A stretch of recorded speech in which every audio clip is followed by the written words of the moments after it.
디모데전서, 디모데후서, 이 디도서, 이 세 서신을 목회서신이라고 합니다. 목회서신.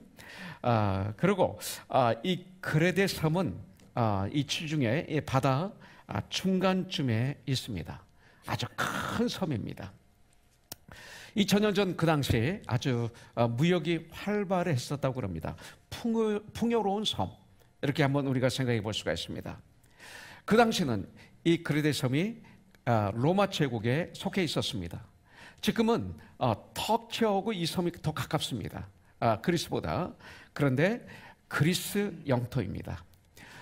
특별히 성서적으로 보면 사도행전 27장에 보면 바울이 로마로 죄수의 몸으로 압송되어 갈 때 그레데 섬의 이 미항을 통해서 가는 걸 볼 수가 있습니다. 바로 그 미항이 그레데 섬에 있습니다. 그 다음에 나오죠. 베닉스 항구.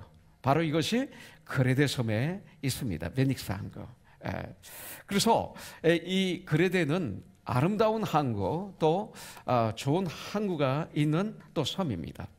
그 당시 유대인들이 그레데에 아주 많이 살았다고 그럽니다. 그런데 이 그레데는 어떤 곳일까요? 그레데는 타락한 섬이었습니다. 그레데 사람들은 극도로 타락한 생활을 했다고 역사적으로도 증명하고 있고 또 성경에 말씀하고 있습니다. 1장 12절 13절에 보니까 그레데인 중에 어떤 선지자가 말하되, 하나님의 종이죠. 그레데인들은 항상 거짓말장이며 악한 짐승이며 배만 위하는 게으름뱅이라 하니 이 증언이 참되도다. 바울이 말합니다. 이 증언이 참되도다. 그러므로 내가 그들을 엄히 꾸짖으라. 이는 그들로 하여금 믿음을 온전케 하고, 이렇게 말씀하고 있습니다.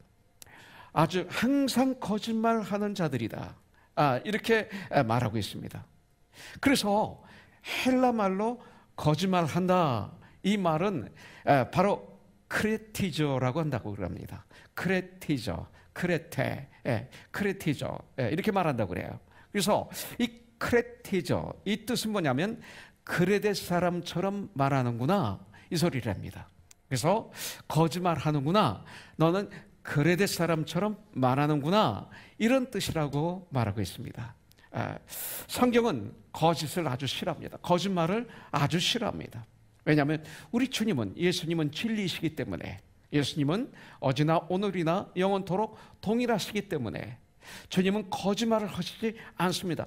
정직하십니다. 진리이십니다. 그런데 이 거짓말은 바로 마귀입니다. 마귀의 속성이 거짓말입니다. 그래서 요한복음 8장 44절에 보면 주님은 유대인들을 책망하실 때 이렇게 말씀하십니다. 너희는 너희 아비 마귀에게서 났으니 너희 아비의 욕심대로, 마귀의 욕심대로 너희도 행하고자 하느니라. 그는 처음부터 살인한 자요, 마귀는 살인한 자요, 진리가 그 속에 없으므로 진리에 서지 못하고 거짓말을 할 때마다 제 것으로 말하나니, 거짓을 말할 때마다 제 것으로 말하나니 그는 거짓말장이요 거짓의 아비가 되었습니다. 마귀는 거짓의 아비다, 이렇게 성경은 말하고 있습니다. 마귀는 거짓의 아비다. 거짓을 주님은 그래서 아주 싫어합니다. 초대교회 최초의 아픔이 뭡니까? 사도행전에 보면 아나니아와 삽비라의 거짓말이었어요. 이것을 통해서 엄청난 초대교회 아픔이 제일 처음에 오는 걸 볼 수가 있습니다. 이것은 아마 시기 질투 때문에 그렇게 된 거죠. 사도행전 4장 36절에 보면 바나바는 착한 사람이야 성령과 믿음이 충만한 자라. 이로 말미암아 많은 사람들이 그게 아니라 구브루스에 태어난 레위인이 있으니 그랬어요. 사프러스 섬 구브루스에 태어난 레위인이 있으니 이름은 요셉이라. 사도들이 일컬어 바나바라 칭했더라 그랬어요. 이 바나바는 별명입니다. 본 이름이 요셉입니다. 그는 레위인이었습니다. 37절에 보니까 그가 밭이 얼마 있음에 팔아서 사도들의 발 앞에 갖다 놓았다 그랬습니다. 그래서 구제가 막 이루어집니다.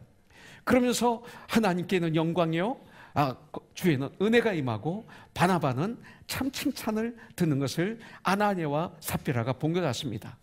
보는 가운데 같이 박수치고 같이 감사하는 게 아니라 시기와 질투가 생긴 거예요.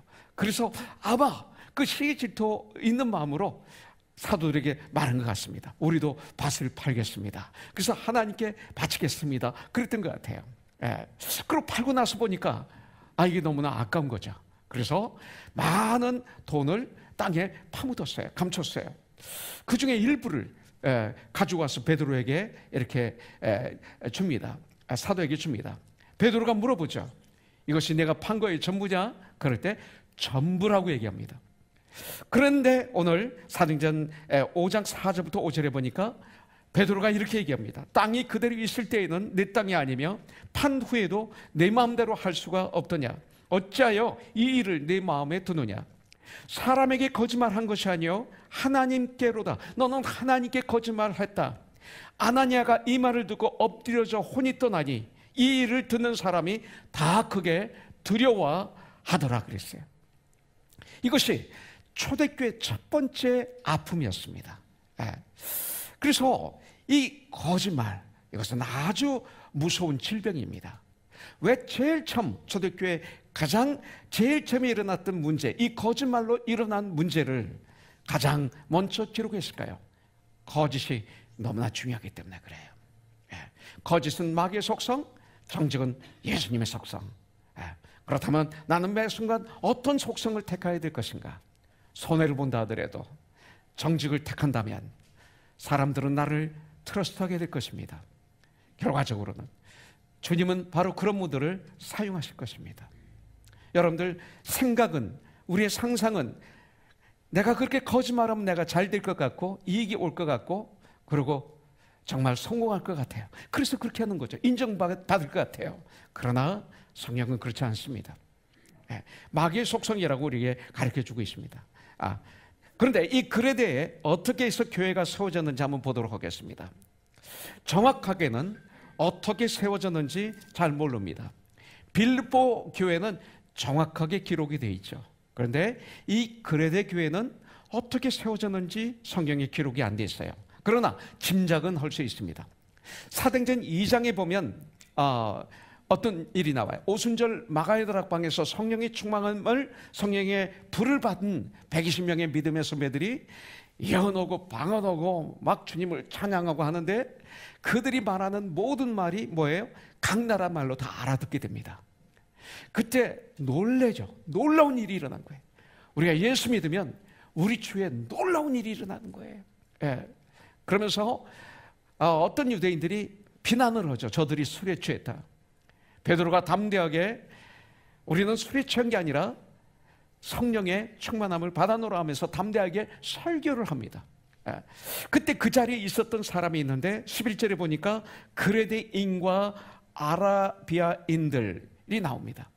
그레데인이 바로 유월절을 지키러 전 세계에서 수많은 사람들이 예루살렘에 왔는데 그레데에서도 많은 사람이 왔었다는 것입니다. 그 사람들이 바로 베드로의 그 설교를 들었던 거예요. 그러면서 사도행전 2장 36절에 보니까 베드로의 설교를 듣는 가운데 두려움, 그 다음에 떨림이 와서 베드로에게 어떤 유대인이 두려워하면서 질문합니다. 형제여 어찌할꼬? 우리가 어떻게 하면 구원을 받을 수 있습니까? 38절 예수의 이름으로 회개하고 예수의 이름으로 침례를 받고 죄 용서함을 받으라. 그리하면 성령을 선물로 받으리라. 이 말씀을 받아들인 사람들이 그레데 사람 중에 있었다는 거죠. 그래서 이들이 돌아가서 이 교회를 하나님의 가족을 세워 가지 않았는가 이렇게 상상해 볼 수가 있습니다. 그런데 그레데 교회에 문제가 너무나 많았었습니다.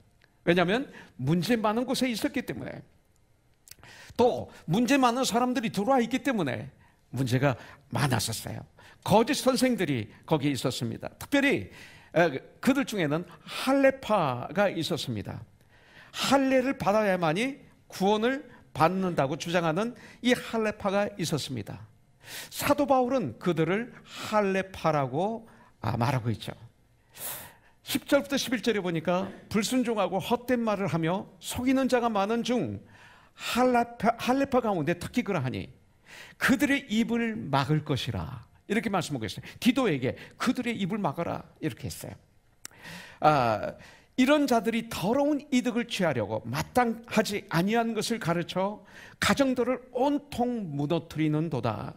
여러분들 오래전에 다미성교회 10월 28일 밤에 예수님이 재림하신다고 그래서 얼마나 한국 교회들이 혼란 속에 빠졌었어요. 그때 이 재림의 문제 때문에 부모와 자식 간이 원수가 되고, 부부가 막 이혼하고, 그리고 직장에서 그만두고, 대학교 교수직에서 사표 내고, 뭐 엄청난 아픔이 그때 있었어요. 바로 그런 걸 말하고 있는 것이죠.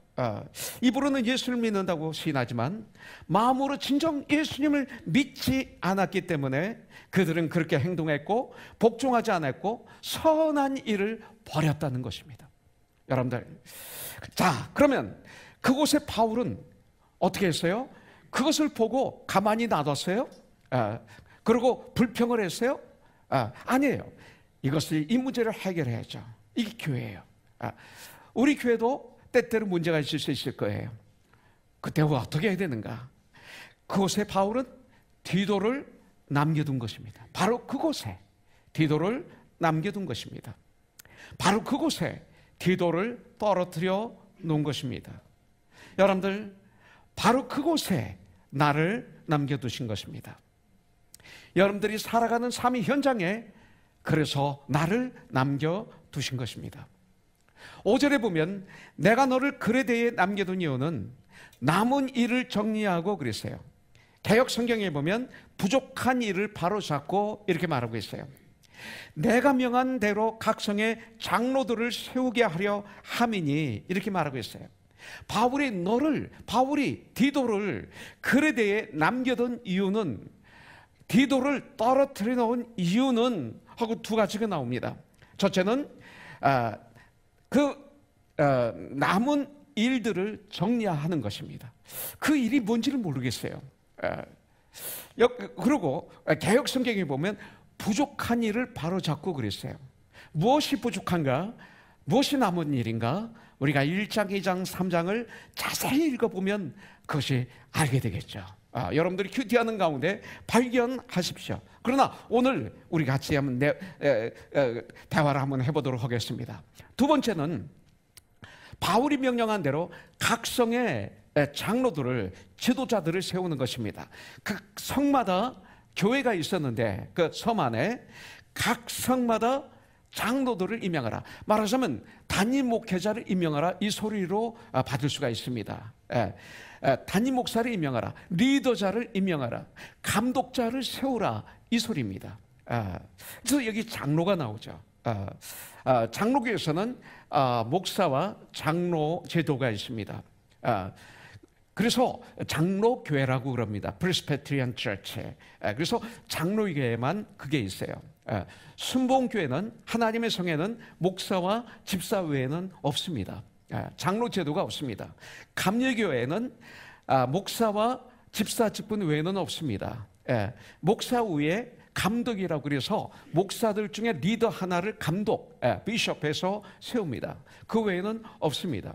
침례교회도 목사와 집사 직분 외에는 없습니다.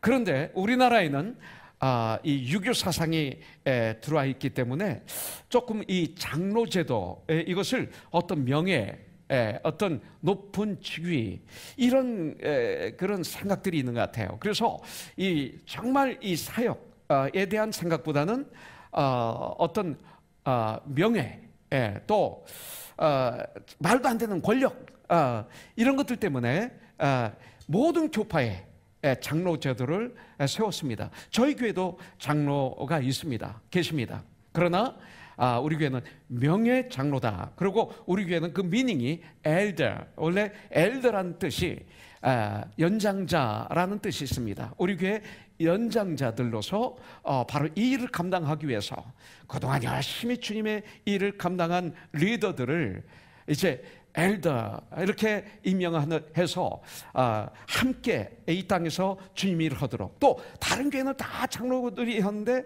가만히 이상하게 너무나 힘들어요. 그러니까 뭐라고 볼까요? 자꾸 우리 장로들 오지 마세요. 뭐 그런 거 있잖아요.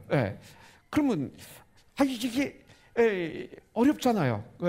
그래서 은혜롭게 하기 위해서 저희 교회에서도 임명했습니다. 왜냐하면 칼같이 자르고 뭐 그러면 안 되잖아요. 은혜가 있어야 되잖아요.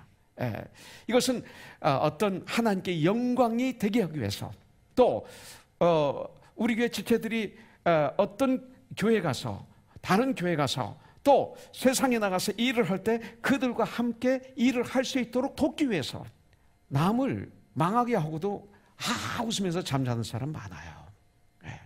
그렇잖아요.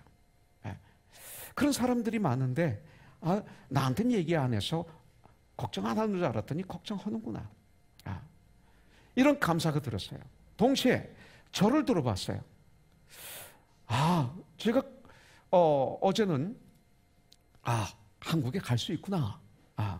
큰일 날 뻔했구나. 못 갈 뻔했구나. 근데 가만히 이 말씀을 준비하다 보니까 이거 가지고 둘이 싸울 뻔했구나. 싸울 뻔했던 거예요. 그러니까 운전 좀 조심하지. 응세 형제 운전 좀 조심하지. 재진아 네가 그럴 수 있어. 이거 할 수 이거 할 수 있는 거예요. 어떻게 그 따위로 운전해가지고 막 이게 할 수 있는 거더라고요. 이게 보니까. 그런데 괜찮아 했더라고요. 그 다음에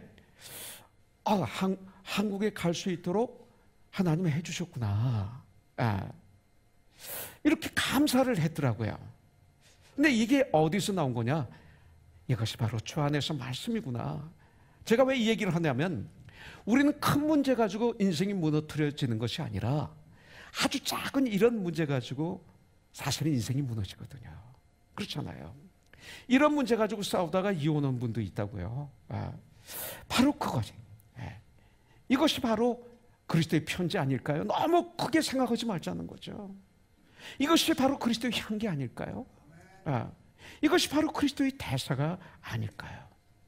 여러분들, 이 땅에 아름다운 교회들 많이 있습니다. 그런데 그 중에는 마치 주식회사 같은 교회 모습을 하고 있는 교회도 있잖아요. 사실 교회가 거기에 세워지면 주의 은혜가 흐르고 주님의 사랑이 흐르는 것이 아니라 오히려 주의 불편을 주는, 이 시대 매 예배가 신령과 진정으로 주님께 올려드리는 예배가 되어야 되지 않아요? 예배가 이 시대는 하나의 사치품이 되지 않았나요? 내가 원하는 예배지 주님이 원하시는 예배가 아닌 그런 예배.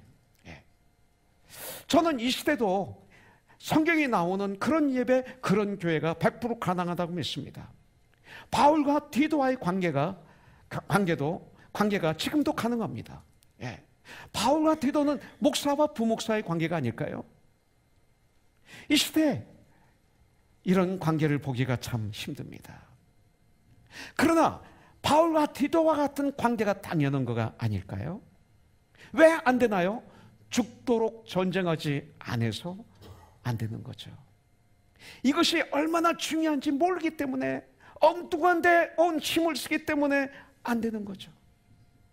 이것이 사실은 one soul to one soul, 가장 중요한 전쟁이 아닐까요? 문제는 이 시대 교회가 그레데가 된 것이 문제인 것입니다. 오히려 그레데가 돼버렸습니다. 미국은 1세와 2세가 교회 안에 나눠져 있습니다. 영어권과 한어권이 교회 안에서 나눠져 있습니다. 여러분들, 편하게 가기 위해서. 그래서 저는 25년 동안 전쟁한 것 중에 하나가 뭐예요? 교회는 그리스도의 몸이다. 교회는 하나님의 가족이다. 이걸 가지고 전쟁을 했어요. 이것이 깨지면 안 된다. 그러면서 교회는 건강하게 성장해야 된다. 에베소서에 보면 사마리아인 크리스찬들과 유대인 크리스찬들이 예수님 때문에 하나가 되었는데 도저히 하나가 될 수 없는, 성경에는 이방인 고넬료 백부장과 유대인 베드로가 만났고 같이 밥을 먹었어요. 같이 예배를 드렸어요. 이것은 도저히 말이 안 되는 얘기예요.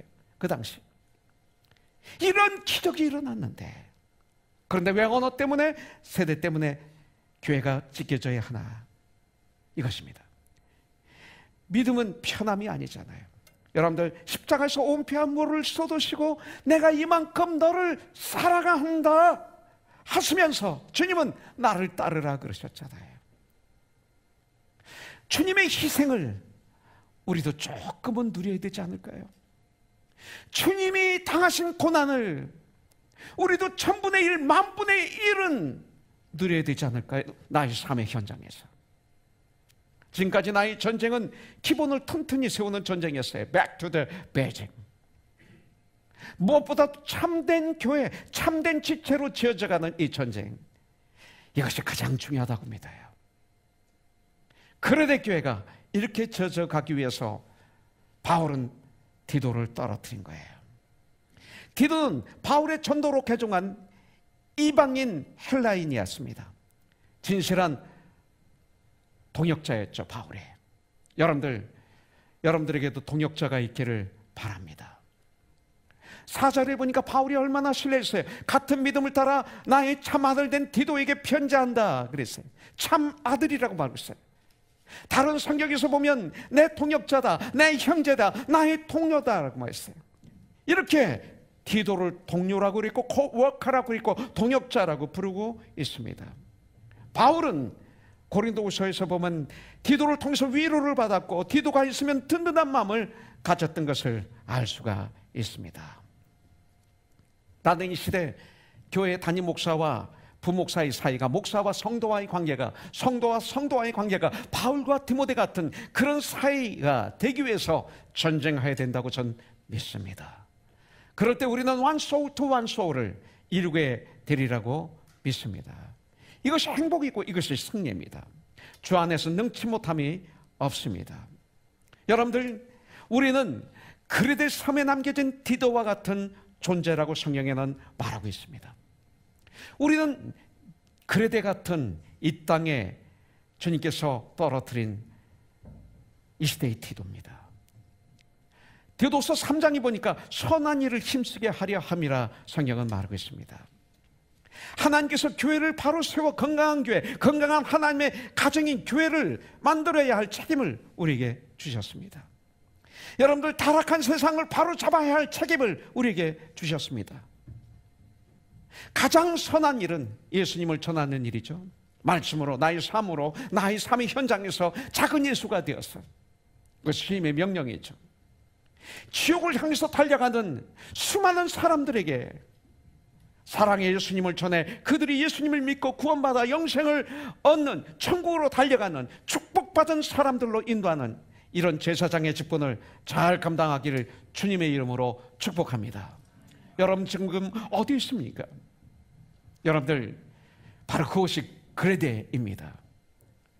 주님이 그레데에 저와 여러분들을 떨어뜨리신 이유가 무엇인지 오늘 말씀하고 있습니다.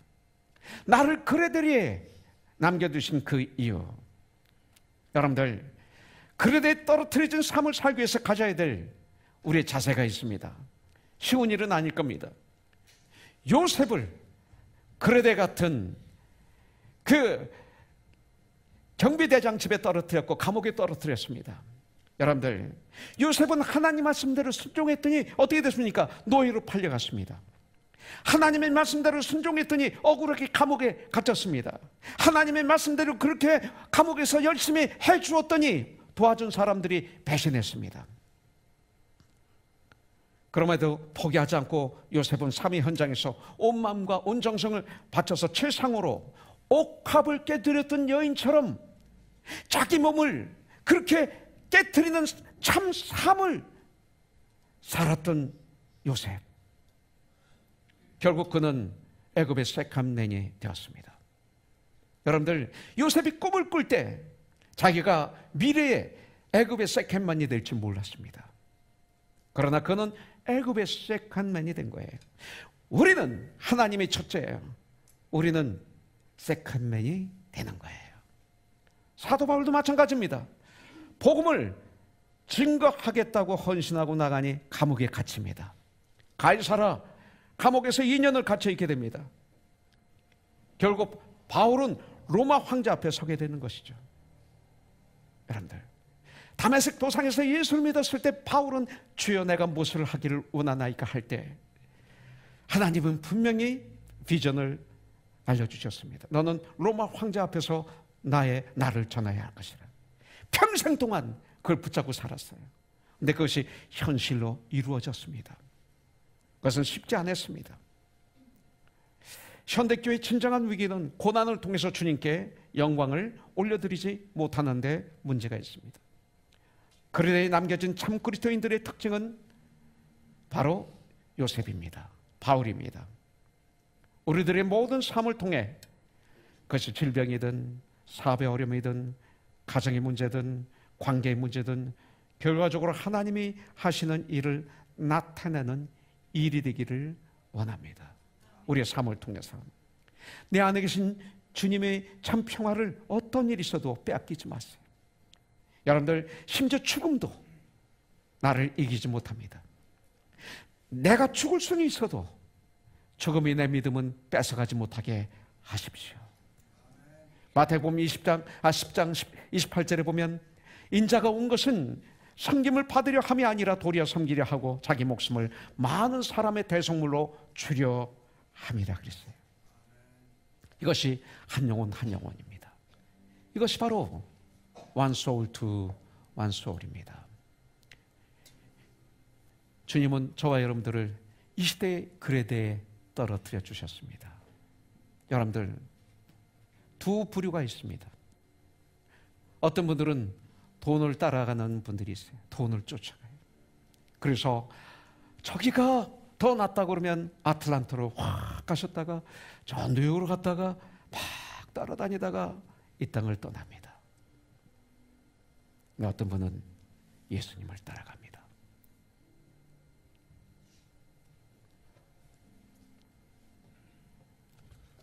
여러분들은 예수님을 따라야 돼요.